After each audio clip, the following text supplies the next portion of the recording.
देखिए कैसे एक ऑटो को भी धक्का मारते हुए नदी को क्रॉस कराया जा रहा है, ये छलका है।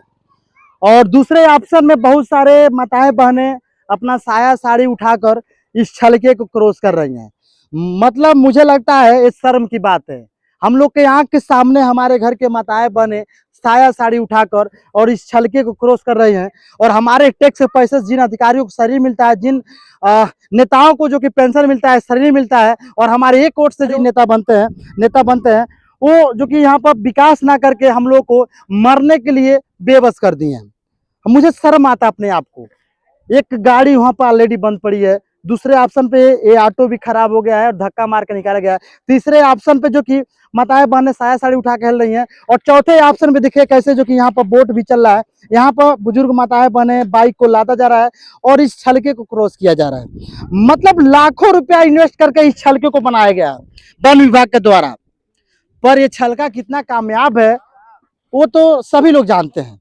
जितना पहले दुखों का सामना करना पड़ता था ना, सेम वही चीजें अब भी दुखों का सामना करना पड़ रहा है। इससे पहले कुछ सहूलियत मिलता था, कुछ पल के लिए जो कि पानी का जल जमा होता था, पर अब तो प्रतिदिन लोगों को दुखों का सामना करते हुए जाना पड़ रहा है।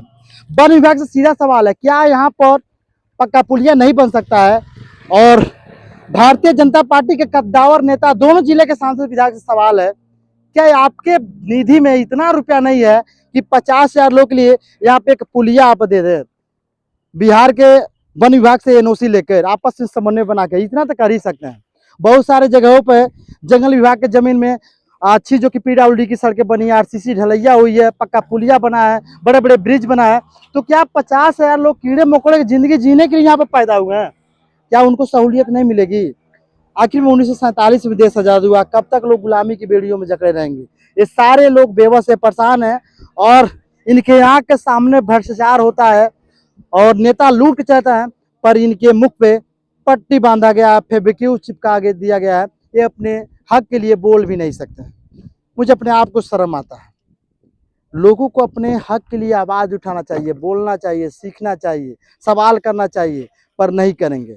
आपस में जातिवादी में लड़ेंगे, आपस में पार्टीवादी में लड़ेंगे, और आपस में एक दूसरे से द्वेष करके, दूसरे पर कलेश डालकर, दूसरे पर जो कि इल्जाम डालकर लड़ते रहेंगे। और जब तक ऐसे लड़ते रहेंगे तब तक यहाँ पर विकास 0 सन्नाटा होगा, और वही चीज का फायदा उठाकर जनप्रतिनिधि और अधिकारी लड़ाते रहेंगे।